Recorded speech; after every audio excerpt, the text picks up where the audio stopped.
timings mean overwhelming damage from Muerta, and that should be something that Virtus.pro should be afraid of. Every single time there's an Aegis on the other side, that is where Klim Sani4 are going to be trying to make something happen.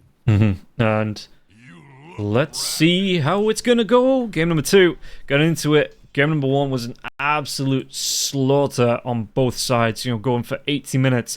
Let's see if they're going to be able to repeat this feat here, or if one team's just going to be able to take early control and run through the other one in about, I think the average time yesterday for us was about 25-30 minutes.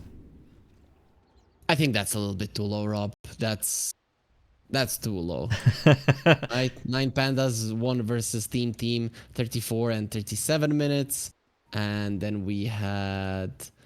what did we cast? We cast Virtus.pro team. It was 28-34, and Bedboom Moneymakers 51-40. Yeah, you overestimated the abilities of the teams that won, or actually you underestimated the losers. That's not nice. It just felt like a quick day yesterday. As long as we went for it, the matches just felt fairly quick. So yeah, okay, that's my bad. It's I thought. Just don't let it happen again. Just don't let it happen. Well, it looks like we're going to see Dominic coming up against Violent. Violent stepping up here. And again, it's got another hero he's going to be able to save himself with the time walk if he can get it off right. FNG trying to trade out last hits by Sweden Strong. Sweden Strong is just going to throw the Reckless right back in his face here. So FNG has to back up. Looking at the lanes, potentially, you said you like the Treant Mortar. Is there a lane that you like more than others? Or is there something we should be looking out for in this early game? I think the bottom lane should be the most fun, as you have the Pugna who constantly harasses the Treant who has very low armor. That'd be cool, and there is a potential of the Magnus to pull people back. Plus, Muerta and the Treant Protector, when they stand their ground, they're very hard to kill and do a lot of damage. Okay. So I think that's probably gonna be the more fun lane. Out of the 2 side lanes, the mid lane should be a farm fest, really. Yeah, and I'm just asking you so I know which lane to keep an eye on, so I don't miss First Blood. So if I miss First Blood, really, even though I'm the observer, it's kind of your fault. Yeah, I know. It's my fault, and I do apologize immediately for Rob not being able to keep up on who's actually dying. That was a slight mistake from FNG. Could have killed both couriers, though. Killing the second one, it is gonna cost him his life. Yeah, he's in the trees, but they get the vision, and at least this time I don't miss the First Blood. Keeping an eye on that bottom lane, though. Sayush taking a lot of damage in the mid lane as well. Necrophos, he's being punished. In fact, does he go down here to Chira Jr.? Chira Jr. might be able to find the angle. He's looking for it on the high ground, and the Death Pulse, it is there for Necrophos, but he's going to be taking a lot of damage from this. He's looking for a kill, anything to try and get this regen back. That was so scary. That was so scary for SquadX, and the thing is, you're playing versus an H's Prophet Sweden Strong. Once he gets to level 2, there is a good chance he just rotates and kills you. Yeah, and he's got to watch out for that one. In fact, did he get a last hit? It looks like he got at least 1 last hit, so he's got some regen coming through. Used the last of his tangos, and I've never really seen... Yeah, Necrophos is going to go for the Bracer. It's not a hero that really goes for the bottle here, so he is going to have to sit on fairly low health until he gets some regen up from his Heartstopper Aura. Chira is doing a really good job with the side blades. Yeah, they're getting those denies out. 9 and 5 already. That is the thing that changes lanes sometimes. The Necro doesn't have good turn rate, meaning that, well, the TA can really get those side blades in. You're trying to dodge, but your turn rate is not as good as the one on the TA. And then Chira, if he plays it perfectly, which he is for now, it's really looking good. And doesn't really build into any early damage items. I know he's a hero, but he builds into a Bracer. He wants to go for the Boots of Travel as well. It's not like he's building null tallies. It's not like he's going for an early Kaya as well. So the last hit, and it's a little bit harder for the Necrophos because that damage that he puts out on right clicks doesn't really grow all too fast. Definitely does not. It's not easy usually when you're playing versus TA. You want these heroes that can go through the diffractions fast, and then you can trade and you're gonna be fine. With the Necro, it's just not possible. And SquadX, he's continuing to suffer in this mid lane, though only in terms of HP, not in terms of CS. He's not doing too bad now in terms of CS. He did catch up a little bit there after the last couple of waves, but Chira, just continues with the refraction as well to just bully him out, right clicks wherever you can, finding these angles. And SquadX, you can see that he's playing it a lot more defensively than he was up against, in the last game against the Zeus.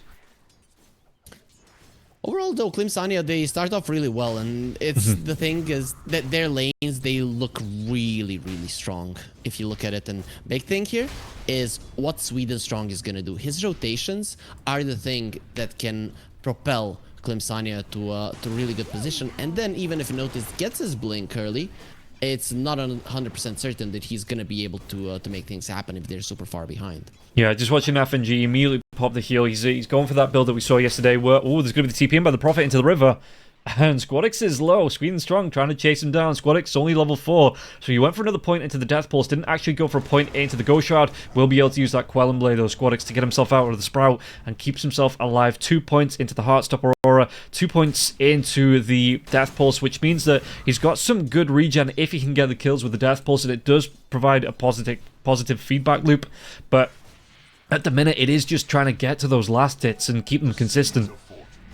Ever since I said he's doing okay in terms of CS, he hasn't gotten a single one, Rob. He has been on 13 for quite some time right now. Of course, the wave is coming into his tower, but oh, they glyphed it. They want to kill. Yeah, they're going to force him around. The Sprout comes out, trying to get the body blocks out now as well. Squadix trying to do his best, but he doesn't have the mana. How's that stick? It's not enough for the Death Pulse. He's going to go down here, and FNG TP's in, but it's going to be a little bit too late. And we've seen in that last game, you know, he didn't go for the Ghost Shard till around level 8 or 9. Would you like him to pick up level 5, go for an early point into that to try and deal with this harass? The thing is, you don't have the mana to use it. Like, even if you would use the Ghost Shroud, there's not that many sticks. It's not like TA is spamming the spells like Zeus, so I don't think so. And Prophet already has that medallion up here, so he's going to be able to get the armor reduction on his right. Clicks as ETP's in. He gets his boost in armor on the stacks and the damage coming through here as well. So he really is going to be able to take advantage of this. And yeah, maybe they need to be a lot more aware on these TPs for Squadix in the mid lane, because this could really open up the lane here for Chira Jr. Things are looking pretty bad now for Virtus.pro, and this is the thing, they don't really have that much damage. You needed solid lanes, especially in the mid, for this lineup to feel nice in the early stages of the mid game. So I think this kind of a start already is setting up Klim Sani4 for their lineup to hit the timing that they've been looking for. Nope, wraparound comes in. Squadix is going to be the lead sheet coming through here. Squadix, what can he do? It looks like the Enchantress as well going to suffer. TP comes in. Sweden Strong gets the kill onto the edge. Even going to be Centaur Conqueror offering some of his health here. Sayushi drops that Netherworld. They're going to try and go for the kill. Refracting charges are up here. Sayushi's only level 3. Doesn't have a life drain, and Chira Jr. is going to be able to clean him up. Easily. It's not even like it was a contest. It was 100% that he was gonna die. They brought in the supports to protect Squadix, and in the end they were just a meat shield for him, as well, they had to give up their lives for Squadix to live. Yeah, and is this just it? Do you just camp out in the mid lane and make sure the Necrophos gets absolutely nothing from this? It's not only that you are making sure that the Necro gets nothing from this, is that the Muerta and the Tidehunter currently, they need no help. If you look at Virtus.pro, they're not that great in ganking unless a really good creep is found by FNG. But even then, how do you really rotate across the map? So you're using this to play with the TA to make sure that Chira is having a great game rather than Squadix having a bad one. That's just a nice bonus. And you see that Squadix already knows he's going to be behind here and hoping for a little bit of a longer game, going straight towards that Hand of Midas coming out for the Necrophos, which it's not really that common for the Necrophos. Necrophos, you know, wants to go straight into the boots of travel, wants to be able to get around, get those kills, throw out the Reaper Scythes, and at the minute he's just not having the opportunity. You're aware you're not going to be pushing towers with this lineup. Yeah. You are aware that you cannot slow them down if you don't push the towers, and it would just be a really bad thing if you go for that one. So you're just gearing up for the late game 7 minutes in. Not a good spot to be in, Rob, to be honest. Absolutely not. No, you see that the Meteor Hammer nearly finished. They're going to go for another kill onto Squadix now as well. Trappy gets slowed down by the Nature's Grasp. He's dead. Yeah, level 6, he's dead. It's very easy now with all of the traps around the mid lane. None of the supports can come over, plays down sentries and reward them because they're just gonna be goners, and the Necro has nowhere else to go. You have to farm that Midas somewhere. Yeah, and FNG, he looks like he's gonna be the next hero to die here. Only level 4, no untouchable. Trying to do what he can to dance around, but Respect just gets that kill, and nothing really anyone can do to try and help out the little Bambi here. Dominic, he has that the Meteor Hammer coming through now as well, so Violent. He might just lose his tower to the Siege coming through from Dominic. He gets the bash, but there is going to be a lot of potential to get that Harasser. Puts the Meteor Hammer on cooldown from that bash, so saves his tower for a little bit longer, but with a Nature's Prophet being here, this Tidehunter, they are looking to force this tier 1 tower down. I'm not saying that's how it's gonna go, but I would not be surprised if Virtus.pro don't get any kills this game. I mean, I'm looking at their lineup now with the way that the laning stage went. How do you come back?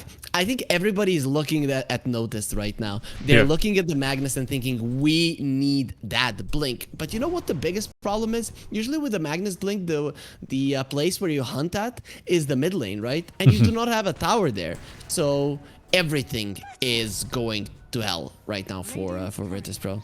Yeah, we look at Chira Jr. He's even going to be able to find these dire stacks. Now, Sayush going to try and do what he can. There's going to be the Nether Blast coming through now as well as the ward. Refraction charges will keep Chira Jr. healthy. Rotation coming in from Squadix, trying to do what he can. Respect. Moving through. They are going to be able to get a little bit of damage coming through now. They might be able to throw it. Was that Reaper Scythe? Yeah, they need that early stack on Squadix. He just takes whatever he can get. Needs to move himself into the jungle, take these stacks before the Templar Assassin can come back. Make sure he gets something out of this, because this could be potentially...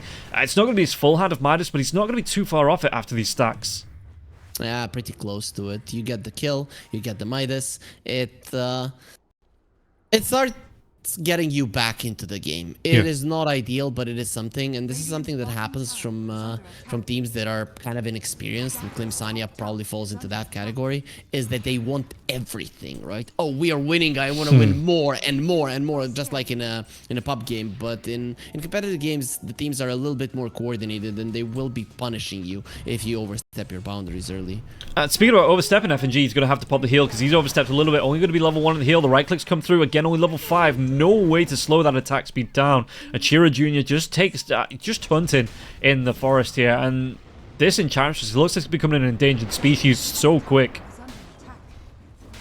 Yeah, that's usually how it goes. Dominic will get the tower down. We laughed a little bit towards those bashes when he was using the meteor hammer, but when you just run towards the Faceless Void, you apply a little bit more pressure. He just has no other choice than to leave the lane if he wants to get any decent amount of farm. And Violent isn't going for a Midas. He went for a Mask of Madness, but I wouldn't be surprised if he turns back for a Midas, because if you are winning this lane as Virtus.pro, it's gonna be either huge mistakes coming out from Klim Sani4, which their lineup isn't really easy to make mistakes with, or it is gonna be the ultra late game. Yeah, Violent, yeah, Hand of Midas or a Maelstrom, something like that, that's going to give him that farm priority, that farm speed. As noticed in the jungle, it's going to be his Blink Dagger here. He's only going to need a couple of these Ancient Creeps to be able to get the gold up to get it, so Squadix rotates in as well. He's got his Hand of Midas now, I do believe, and yeah, going to be going right back towards him. How much do you like the Blade Mail on the Necrophos? You need the extra armor, I think it's just a necessity versus the TA and the medallion that you're dealing with at the moment. So it is nice. You allow them to smack you down, then you use the Ghost Shroud after it, you heal up. So it's the most amount of damage for the least amount of gold, plus some survivability as well, considering who you're playing against. Yeah, so you wouldn't prefer him going for the early, because we saw it last game. He went for the Sanj and Yasha after the Aghanims to try and boost up the regen aura. Oh, Chronosphere catches him on the edge. You're gonna be able to get the kill on Munkushi. Really nice use of that first Chronosphere there, and it was just Munkushi just wasn't expecting the rotation from Sayush. I have no idea what he was doing there. I guess the idea was we take down the tower, and in the top lane, the Muerta will be farming more. You have an Ancient Camp or double Ancient Camp if the TA isn't going to be focusing on that one. But this is the great. Both of the kills that Klim Sani4 gave away, one on the Treant Protector and now one on the Muerta, have been their greed, wanting more from what they've already been getting on the map. And now this allows the Faceless Void to overtake Muerta. So it doesn't look as grim as it looked just a couple of minutes ago for Virtus.pro.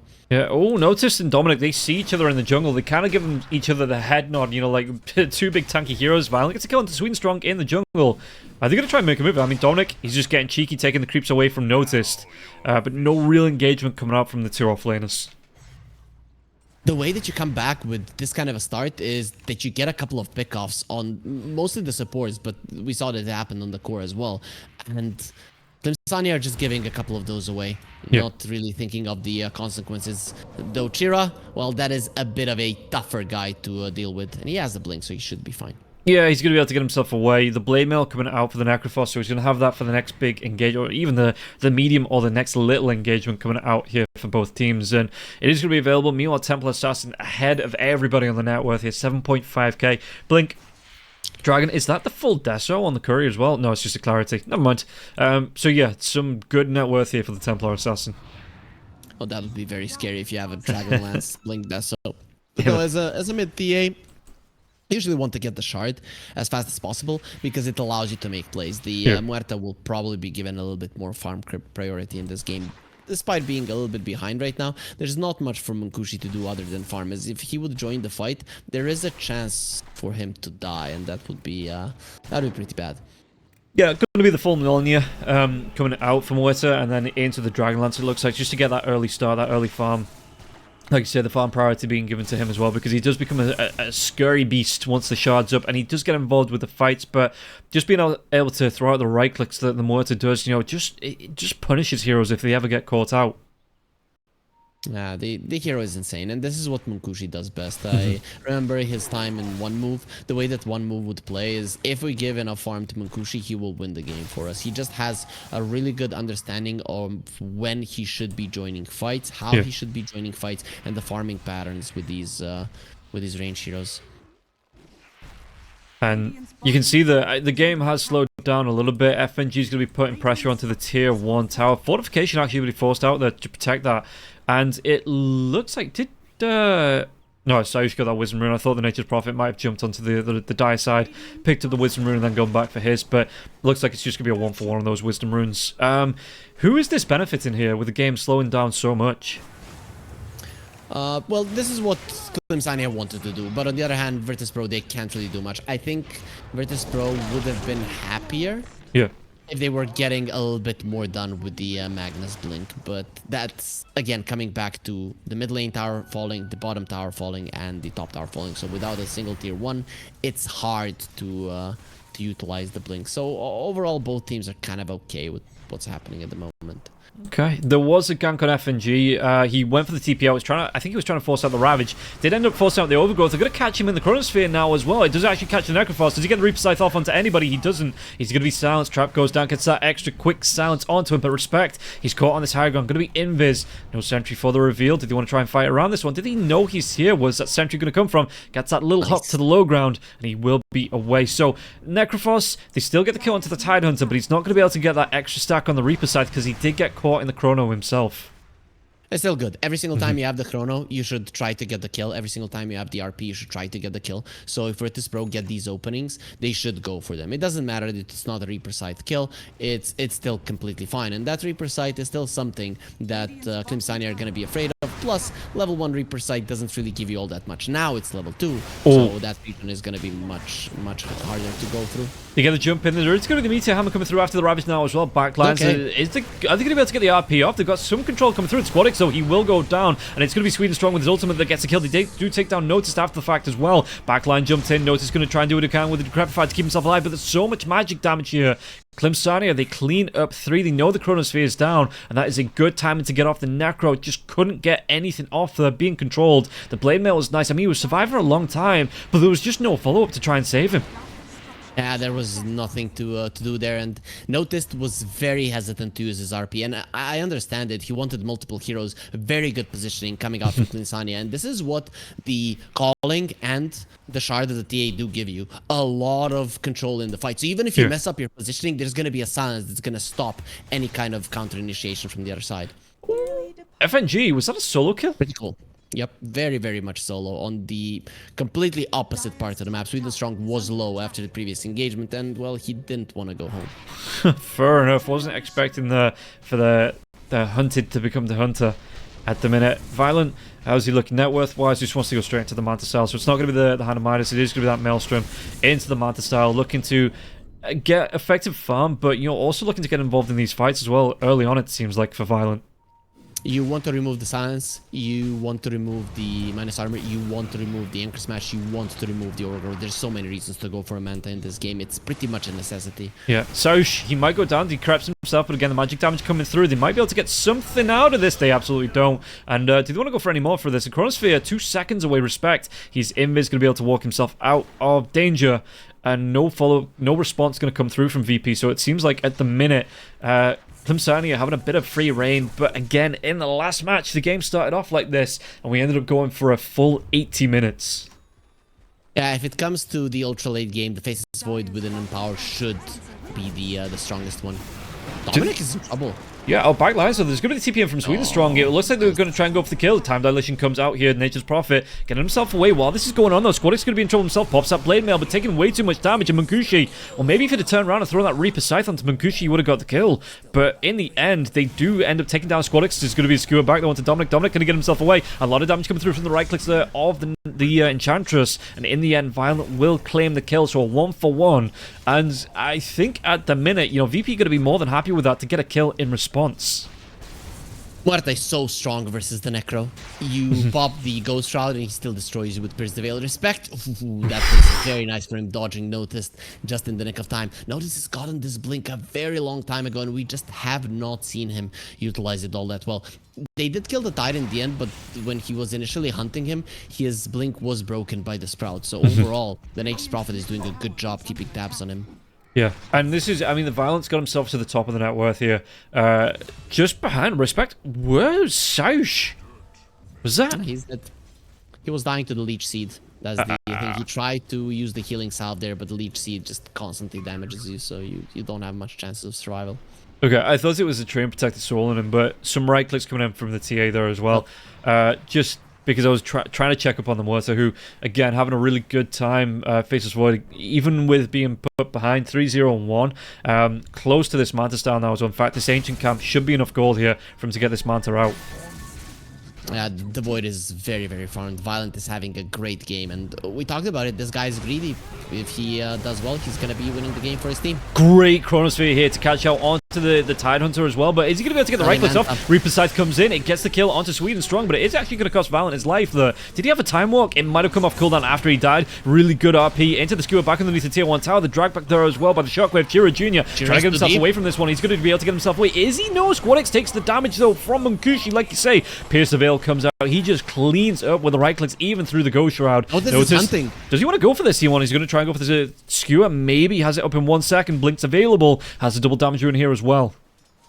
There was a couple of mistakes that happened there from VP. This could have been a better one for them. Mainly, that the Crep came out onto the Tide Hunter. So what the Faceless Void wanted to do is smack down the Tide Hunter. And he used the Manta a little bit too early, and then he got caught by the Overgrowth. So those were the two mistakes that happened. And then in the end, you're using the Reaper Scythe on a support in a Chrono instead of killing the Tide, preventing the Ravage, and then probably the Faceless Void survives. We see a completely different fight. But even despite that, Virtus.pro actually did do relatively well in that fight.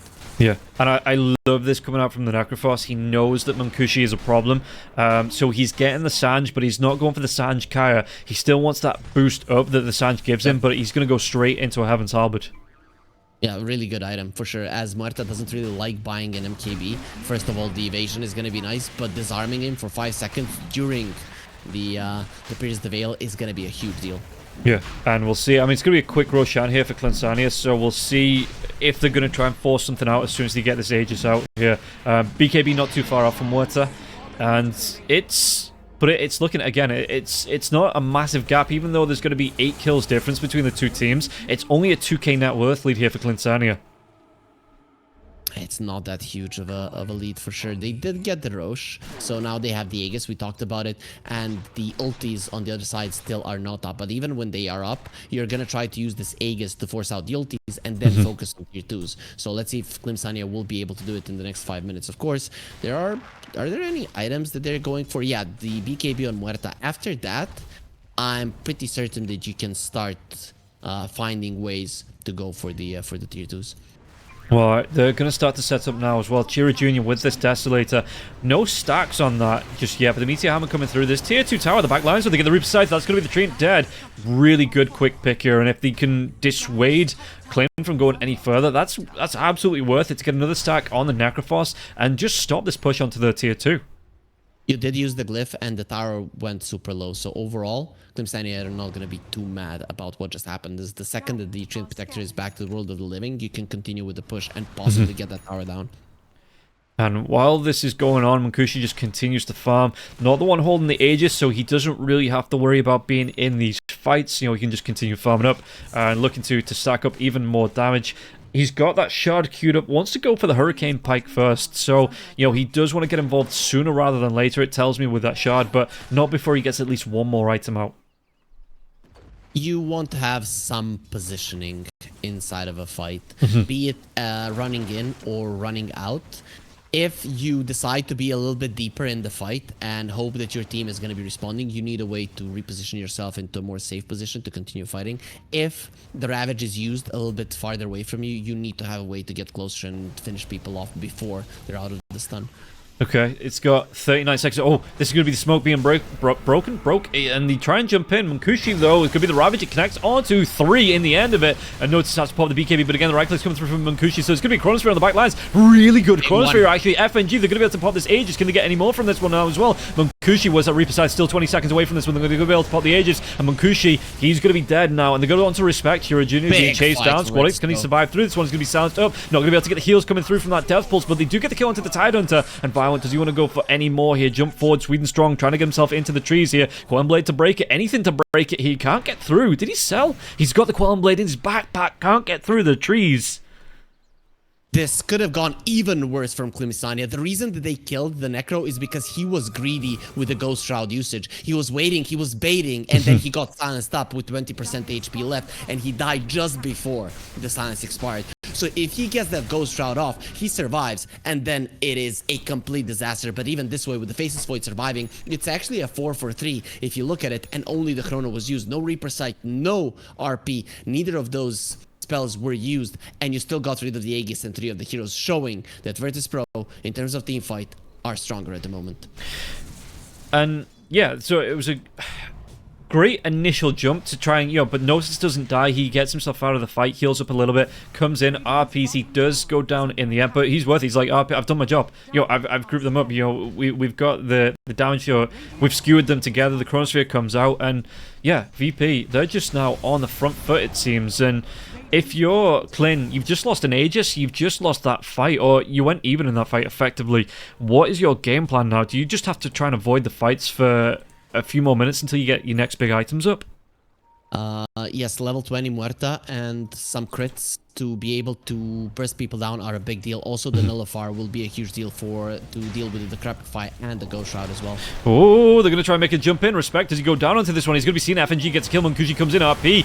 Was it thrown out? No, it was cancelled midway. And now they're going to be able to get it on Chira Jr. on the back lines. Right clicks coming through. Squadix wants to get himself in there, but he has to get through those refraction charges to get the kill onto Gnosis now as well. And Chira going to be able to run himself away. Munkushi with the BKB going. You've got FNG trying to chase down onto Dominic, doing what he can. Sayushi's got the Decrep off. He's got the Drain off coming now as well, but the Dead Shot going to cancel Sayushi on that Drain, but does he turn himself around? One more second, the Reaper Sight, he get the kill, and now Sweden Strong, he's going to be the next target coming through. Sweden Strong, no way out, he will fall. 3 heroes traded off there for the Magnus and an RP.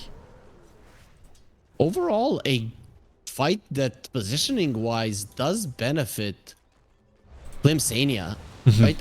They separate the enemies, but the thing is, at the moment, you just do not have the damage necessary to burst through the heroes. You don't have the items necessary to deal with the Ghost Shroud and the Decrepify, and I'm not sure why Klim Sani4 are forcing out fights. I understand that they probably feel like their lineup has a time limit, but you also need to be hitting your timing when you're stronger than the enemies with certain items and levels, rather than just forcing it out when it's pretty apparent that you're gonna lose. And now 21-16, but the net worth lead here going the way of VP. They're hunting. They've got a Chronosphere. The RP is down. As well. Yeah, Reaper Scythe's down. You've got your level 20. You have the 95 attack speed. You're on Chronosphere. You find somebody on their own, or maybe a couple of heroes. You're taking everybody down. And yeah, that Reaper Scythe, again, about 40 seconds away. So if they can wait for this one, this could be a really good fight for VP if they can try and find somebody caught unawares. Nullifier is done. That is a big deal. It is a huge change from what happened in the previous fights. So now if you jump a hero, you can actually burst him down. You go in, you use the Ravage, you use the Nullifier, let's say on a Faceless Void, you can bring him down. If that does happen, then we're going to be looking at completely different fights. So finally, Klim Sani4 do have the tools to win, and there's absolutely nothing that Virtus.pro will be able to do to save a hero that has been Ravaged and then Nullified. Let's see here. We've got a big group up there. It's going to be the TPOA Sweden Strong. just going to be able to steal this Wisdom Rune on the die side of the map, using his trains as well to try and force in this bottom lane, at least cut the wave a little bit here, taking the Ancients away. He's got some protection because there is a trap down, but Squadix he's hunting. He's got that shard if he can get to the back of it now as well. Trees comes out. Do they spot it? He's going to try and jump himself in. Maybe. No vision. No vision. Oh, he couldn't get in there to maybe throw that Reaper Scythe out to stop the TP away and look to get the kill. And Sweden Strong, he is by just lucky enough to get himself out there. Yeah, the Sprout is really being a nuisance to Virtus.pro overall. They are not having a nice time. Sure, Faceless Void can jump out of it or into it, but Necro, well, he doesn't have that luxury, so we're seeing that he's definitely struggling because of it. I mean, he tried, right? He has that Death Seeker, so he tried to get himself in there. It's just that the Sprout was so full already. The Ancients being in there just forced him out. There was nowhere for him to kind of pop back inside the Sprout. You click on a unit, right? So you need to click on a unit, and considering that you cannot click on a unit that's inside of a Sprout, you are not going to be getting inside of it for sure. So that Seeker, you cannot click on the ground, even though it sometimes looks like it as you're flying towards this position. That just means that you're not going to be, if he starts running away, you're not going to be getting right on top of him, but you are clicking onto him. Oh, I thought he was clicked here, but it's just the move speed on it. I thought the Sprout came up first. Okay, my bad.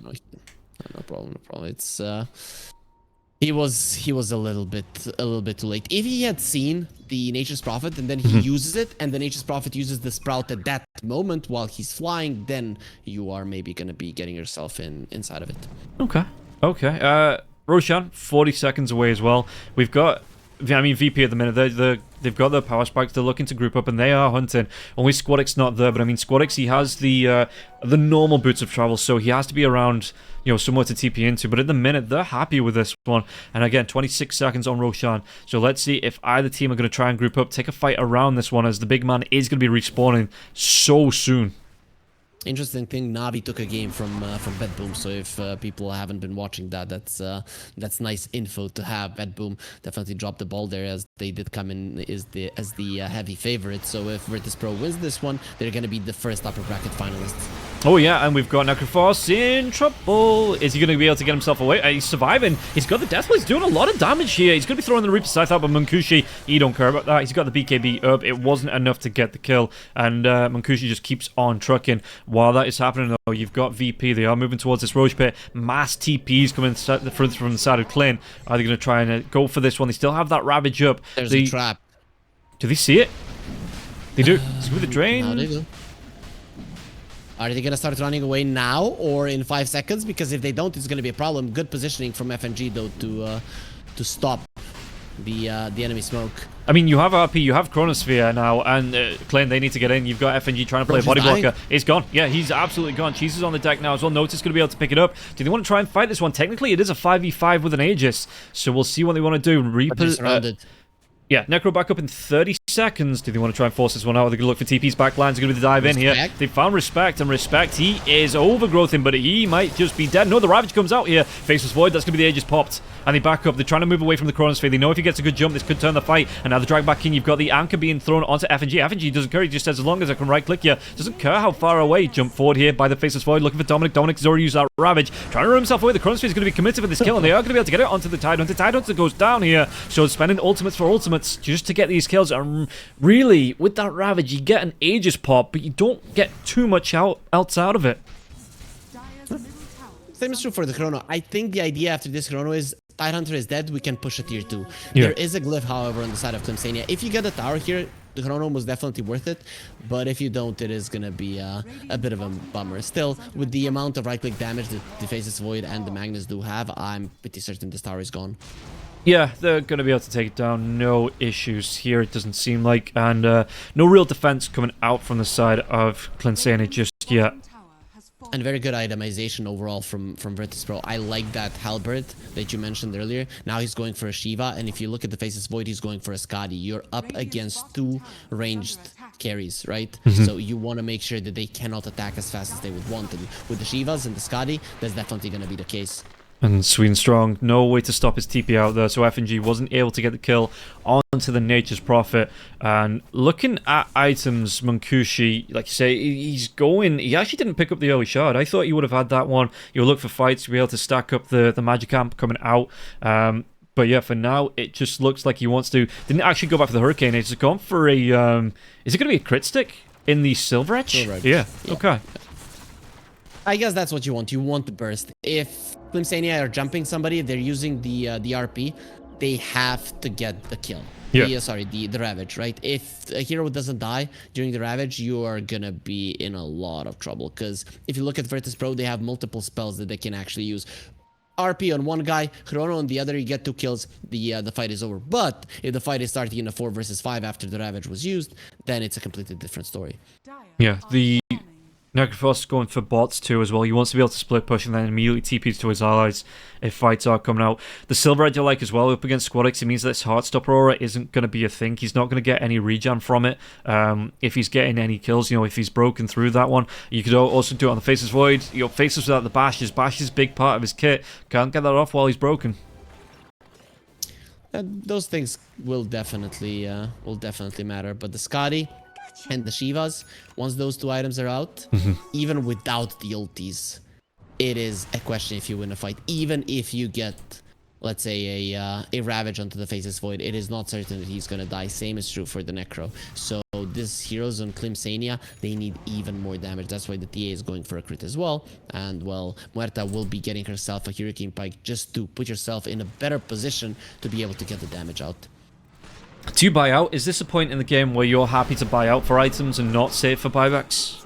Considering the Drosh will not be up for another 4.5 minutes, I think the answer is yes. But naturally, versus a high cooldown lineup like what Virtus.pro has, you want to have buyback. I'm just watching as the map gets invaded by purple here. All the trains across the entire map, just scouting out through the jungle, scouting out the camps. They're trying to find where they can. Respect, though. We'll see Violent. The dust revealed. Does it hit? No, it doesn't. Respect, he's going to be able to walk himself away from this one. Oh, that was so close. But the Ravage comes in now as well. The Faceless Void, he is dead. TP comes in from Sweden Strong just for good measure. And they've got the lockdown onto Saush now as well. Yeah, he's straight up dead. At least Saush does have buyback. But again, maybe VP playing it a little bit too brave, being so separated when you have that global presence of the Nature's Prophet and the invis coming through from the train as well. Maybe just not respecting what Klim can do to try and find you and kill you off quickly. It feels like Respect has been setting up for this for the entirety of the game. Because he's always in weird positions. Yeah. And this time around, they thought, oh, we have him. He's again being dumb. He doesn't know what he's doing. No, he's baiting you into a really bad fight. And we all know how fast Muerta and the TA can push. And now, yeah, you got 44 seconds without your Faceless Void here. What can you really do? No glyph either. And Muerta, Munkushi, really big building hits. You've got Chira Jr. Desolator likes to hit the buildings as well, and you're trying to clear off these creeps as quickly as possible. Even the Meteor Hammer coming through here. So, well, notice, is he looking for that jump-in skewer? Is he trying to separate one from the pack and get a kill even before the Faceless respawns? Not on the TA. That's why the TA was the only one there, because you're always going to have the refractions and you're most likely just getting the blink off before you get caught. Anybody else, yeah, Noticed would go for it, but versus a TA is just a risk that you should not be willing to take. Okay, and 4 seconds now. Violent going to be back up here, going for a Silver Edge of his own. He wants that crit. He wants the survivability built in with the invis, but he wants that extra damage that's going to come through that as well. And it's going to be a ways off. He's not even started on it, but the Skadi is done. So that's going to be a nice little power spike here for Violent if they can get it off on a fight on their terms. Munkushi is going to have a double crit, right? He's going for a Daedalus as well. The amount of damage that this Muerta will be doing in a fight is insane. And you have been asking for the shard. He got it just before that last engagement. So yeah, that magic damage amp, it is starting to come into the play. And considering you're going to have double crit and he already has like 300 damage per hit, that's 4%. It's really nothing to laugh at. No. It's also the spell lifesteal during Pierce the Veil as well, right?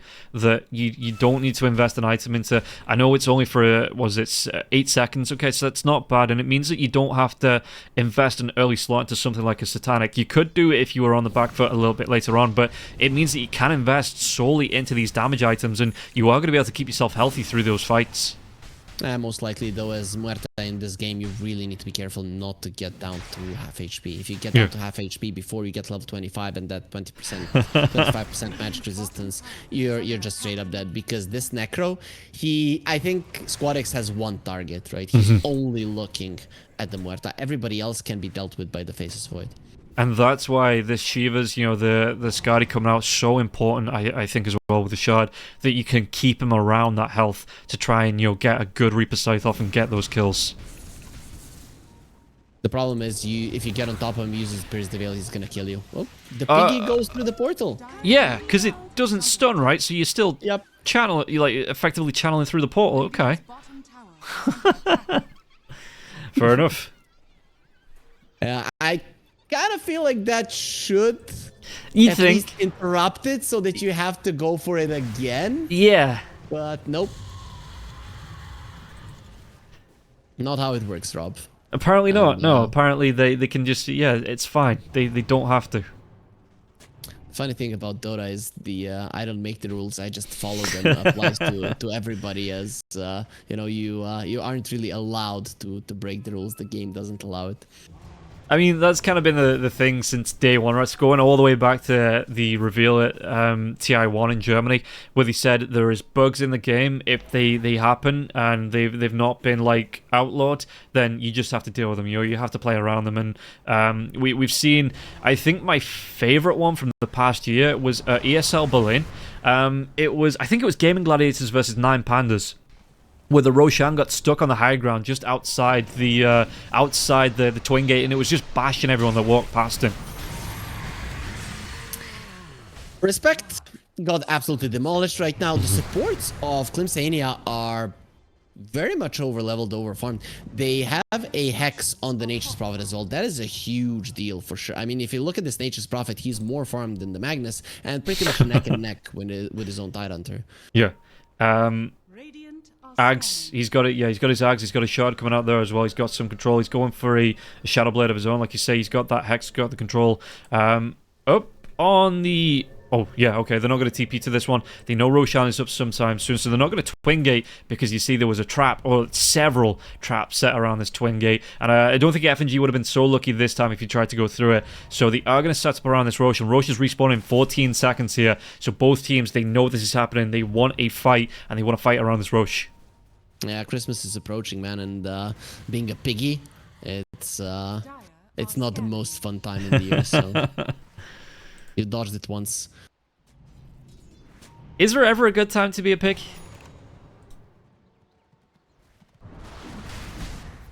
I don't know, man. Pumba in Lion King, he had a good time, so I don't know. If you have a lion for a friend, then you're fine. Okay, yeah. If you're, I mean, like, that's fully grown warthog, I guess. Yeah, fair enough. Yep. Yeah, I can see that. And is there ever a good time to be a pig? I mean, no. You started the conversation. Yeah, you could have just let it go. Anyways, though, this is gonna be big. This is an Aghanim Scepter on Rosh. This could be Necrophos getting a free axe. Faceless Void, maybe? Or a pause. Yeah. Neither. FNG's like, yeah, why'd you pause? We're like a second away from finishing Roshan off here. And we're a second away from jumping into your pit and killing all of you. So let's see, especially with them having the refresher on the Tidehunter, that is a huge deal, a big one that we haven't talked about really. He just bought it earlier. They don't have a buyback on the Tide, so you really want to get both of those out. They do have a couple of buybacks though on the side of Klim Sani4, so if some of their heroes die, they will be able to rejoin the fight.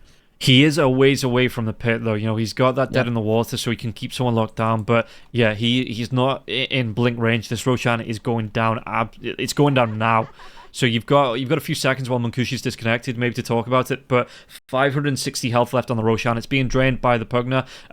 Item-wise, who is dropping slots? It looks like Faceless Void. Yeah. So let's see how this is going to go in terms of items when Rosh dies.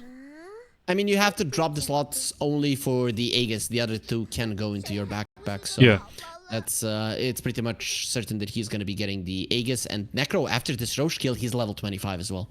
Oh, he is. Do you go for more hot stop or damage here? It depends. If he gets the Aegis, I'm gonna expect that, but if not, then the Death Pulse makes solid sense. Okay, okay. And yeah, the Heaven's Harbour as well. So we've got that evasion. Did Munkushi? Munkushi didn't go for MKB as well. So it's something else that he's going to have in his kit. Let's see how this goes. Who's going to be going for what? So double cheese here for the Necrophos. Yeah, it looks like... Did he pass the Ags over? Faceless Void. Okay, so he consumed it. Okay, fair enough. Yeah, munched on it. Now when he jumps in, that's the extra stun or bash for 0.5 seconds. That's gonna be setting up for his chrono. That means that when you jump on a TA, no longer will she be able to just blink away. You have that bash, you can go for the chrono. Notice is that he's got the BKB TP out. It doesn't matter. It's way too much damage here coming through from Munkushi, and he is dead for 65 seconds. BKB is down now. He's got no buyback. Well, it's not a big opening, but just a nice kill for Clint to be able to pick up on the way out. Solid one. You didn't use a single Ravage. You got 2 kills, delaying the Aegis for at least a minute and a half before Virtus.pro will be able to do anything. This gives you time to shove in all 3 of the lanes, delaying even more time on the Aegis. So overall, not too bad for Klim Sani4 despite losing the Aegis. I mean, 37 seconds. It's going to be at least one creep wave here that you've got the timing before the Magnus comes back. We'll see what they're going to do with it. They might try and push this one in, maybe try and take down this tier 3 tower. Fortification not up, already been used here. Violent trap gets popped. So, does he want to go for the dive in? Not gonna go and overcommit here, it doesn't seem like, because the Nether Ward is down as well, and you can see that Necrophos is actually going to be about 1,000 gold away from his Ags if he wants to just buy his up. Faceless Void going still towards that Silver Edge, but now the Magnus is up in 10 seconds. They didn't really get anything else out of that fight, but still 2 good pickups there from the side of Klim.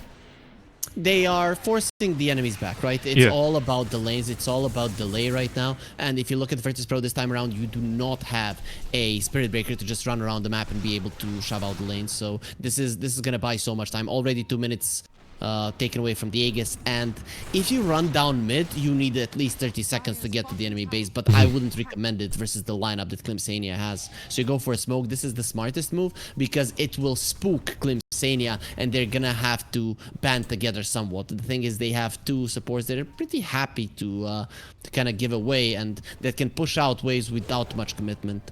Yeah, just watching Respect move himself through the trees. I was expecting them to go on FNG though. Maybe a Nature's Prophet TP and hex him and look for the kill, but I guess they don't know where everybody else is on the side of VP, so they don't want to overcommit, you know, don't want to overstay the welcome. Maybe give away 2 support kills on their side and open up a good window here for VP to look to take their own objectives. This looks like it is going to be. It's just a straight up buy up for the Necrophos here.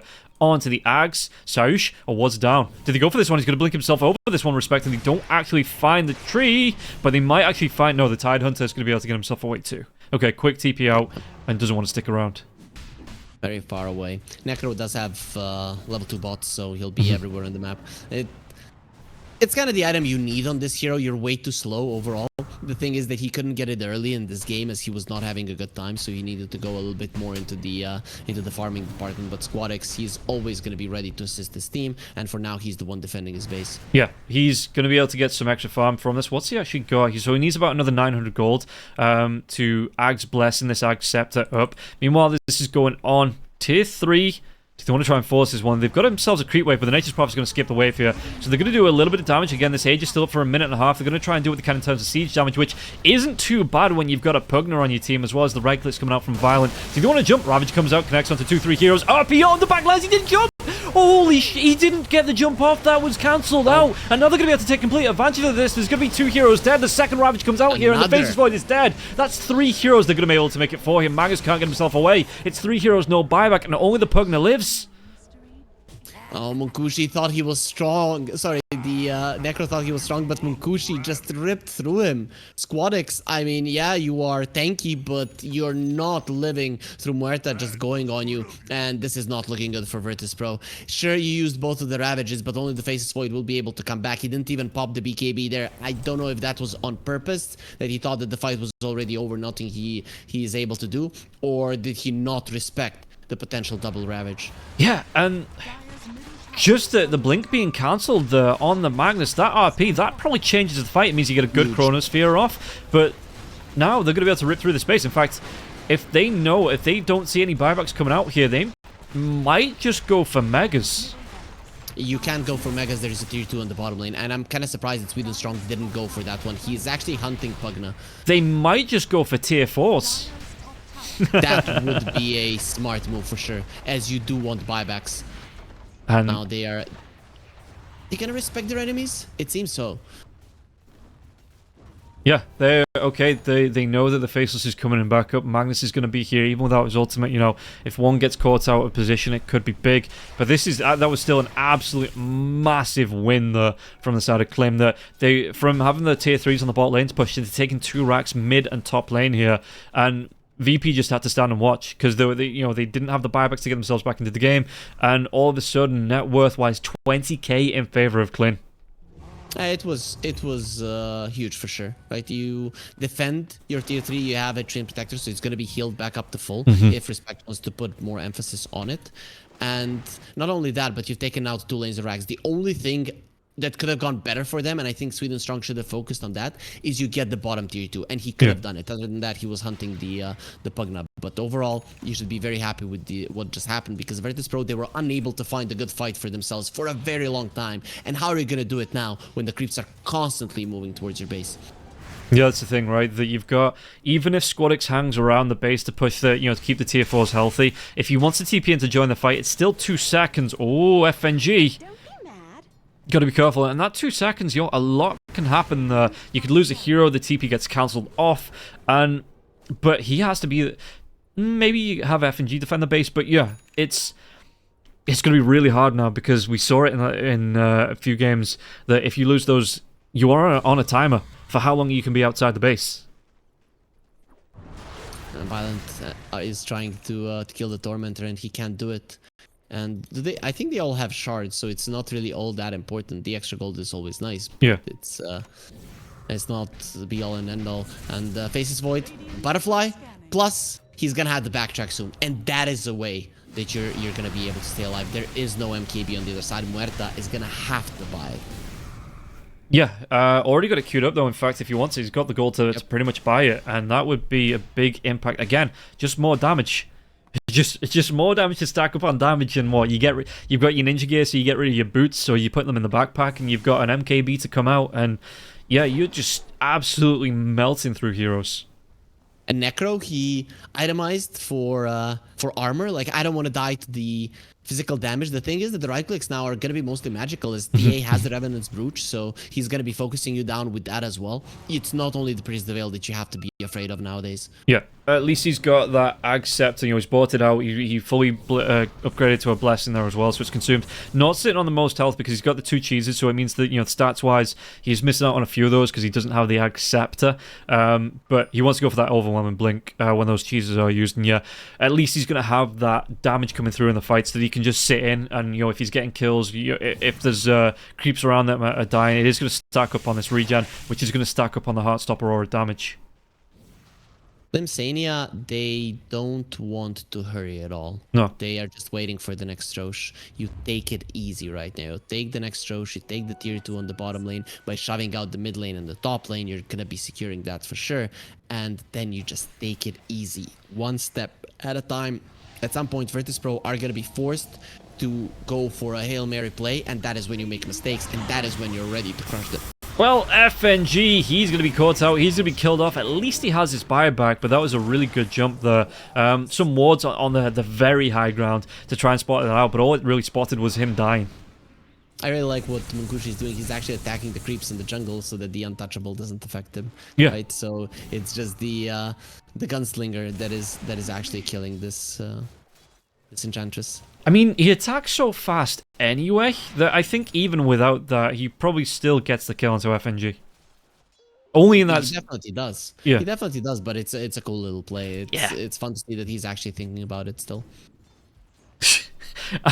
I'm pretty sure if we got a heat map of this game, Respect's heat map would just be in this section of trees here. I'm pretty sure he spent like 75% of the game just close to this tier 2 tower in those trees.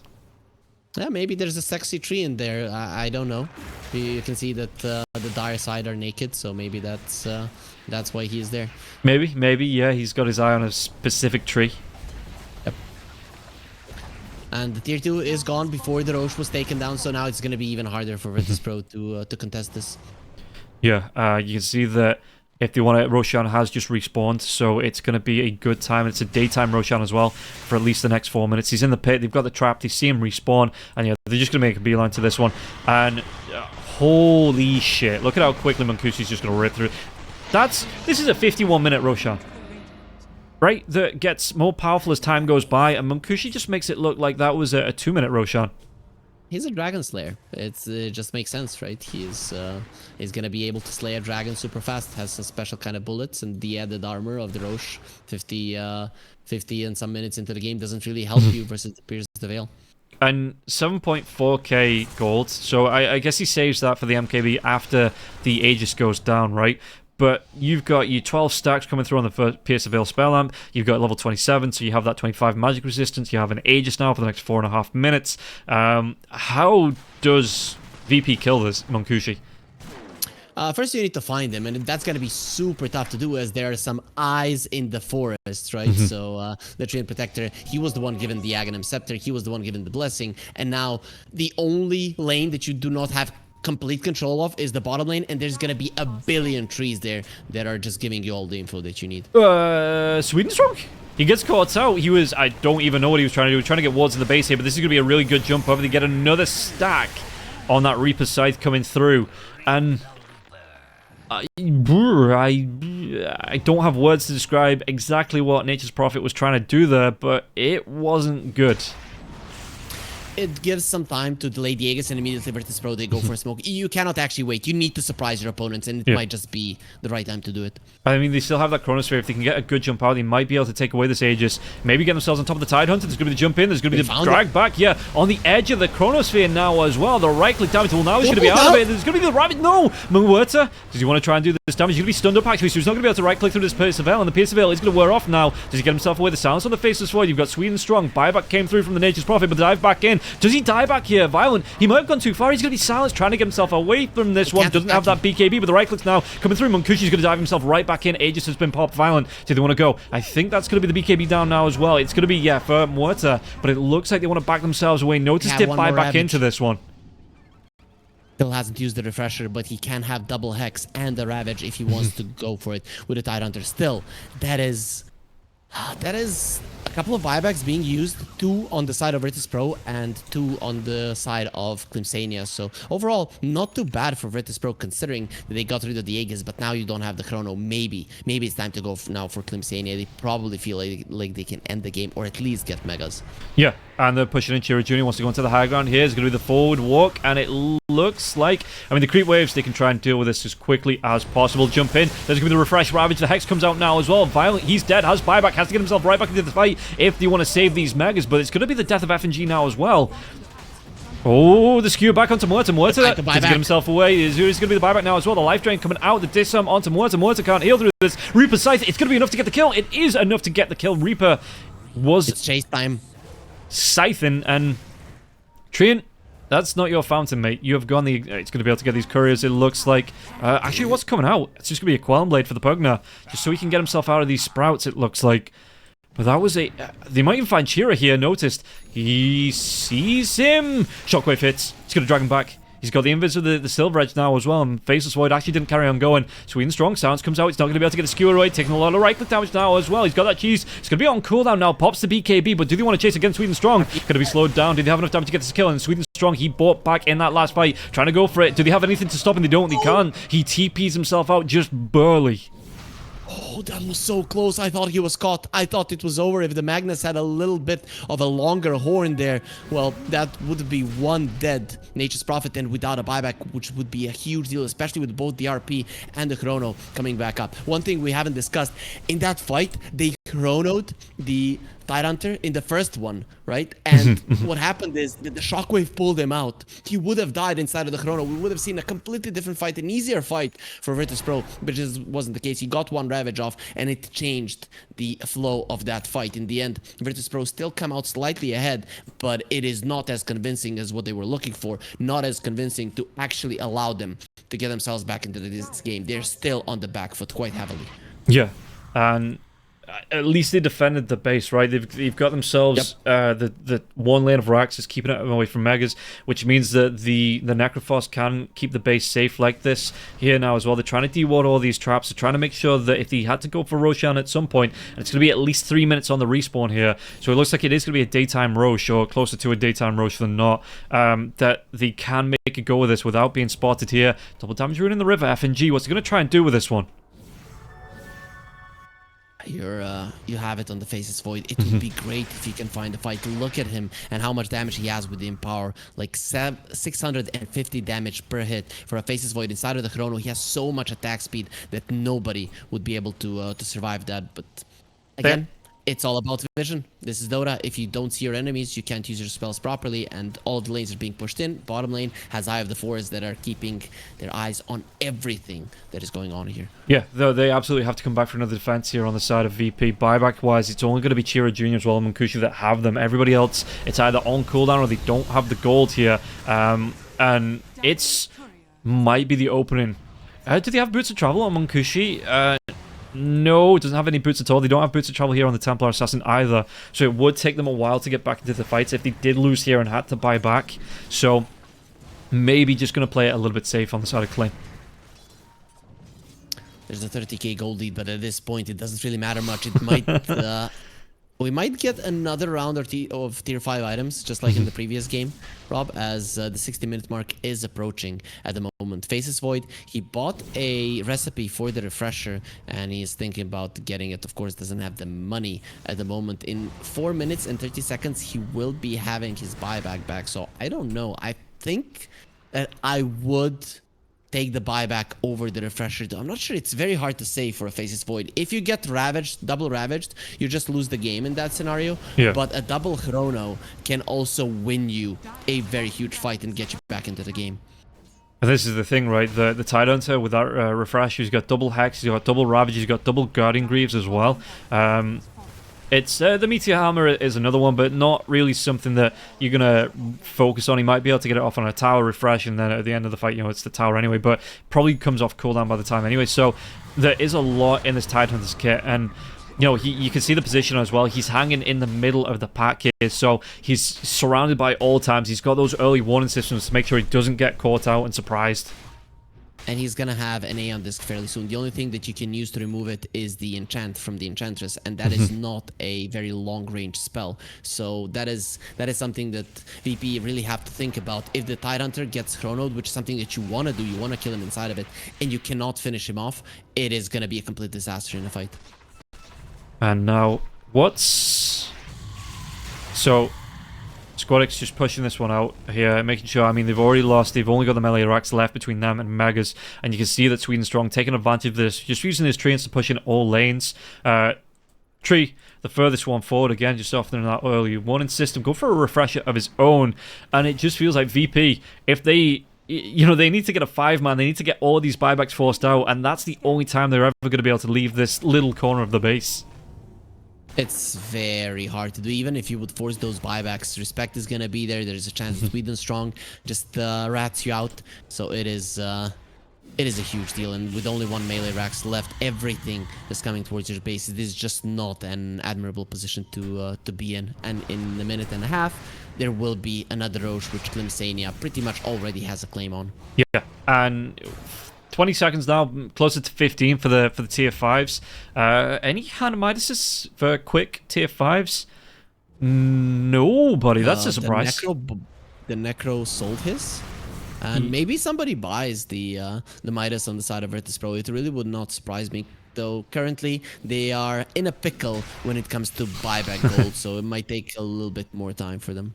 Yeah, at least the Magnus is going to have his buyback in a minute, FNG in 2 minutes. So everybody apart from the Faceless actually has the gold. It's just on the clock for them now as they do get rooted up. Muerta finally getting enough money for the boots, the best ones in the game. The Force boots are going to be on her right now, so finally the movement speed will be there. We'll be able to close the gap a little bit easier. But for this pro, they go for a smoke. This is mostly, I think, for tier 5 items. You should not fight without those. They are very, very valuable. Respect's gonna be the closest to break it. Now Dominic as well, yeah, you can see them backing up, just playing that 4 protect 1, but there's nowhere for them to farm. In fact, it's going to be FNG in the other side of the map that's looking for this farm, and you've got to get yourself out here. I think if you're VP, you can't be caught out like this. Strong TPs himself in. Hex, is this a bait play here on the Enchantress? Just saying, oh no, I'm helpless, come and get me. Strong though, this could be a reverse bait here as FNG chasing down onto Strong, but you've got more to coming close here. Does he want to run into this? Because he might be running into 3 heroes. The Chrono, it catches him. No way, it catches him. There's going to be the Sprout. Can he get himself away from this? There's going to be the Shockwave coming through. Reaper sides, and he get the kill. He's dead. Before the Roche spawns. But this bottom lane though, they need the glyph. They do. They get it off. Chiro Jr. has to back himself away from this one now as well. He doesn't want to get caught out, and it looks like, do they want to carry on going for this? He has to go for the blink away. Strong, yeah. Looking for that TP now. Slowed down. Notice pops the BKB. The Ravage. It comes out at the exact same time as the RP, and that BKB is going to be so effective, but he's rooted. Can't really do anything from this. He's just going to die. Has that buyback available. It's going to be the second Ravage coming out now as well. They do clip onto 2, and then that's going to be Squadix going down as well. Faces up Void on the back lines. What are they going to be able to do? Does he want to go? He's not got himself that refreshing, so he doesn't have that second Chronosphere. Taking a lot of damage. Everybody has to buy back into this one, and Mortar doesn't have a way back into this one as well. Violent taking a lot of damage, going to get himself away. He's going to try and pop the Manta Star. It's going to be the time walk to the high ground. Does he get the kill? It's going to be Mortar buying back. They take down Chiro Jr. and Strong, trying to get himself away from this one, but the range damage coming through. He's going to be one more right click away from going down, but it doesn't look like they're going to be able to get it. And it's going to be do they get the kill onto FNG?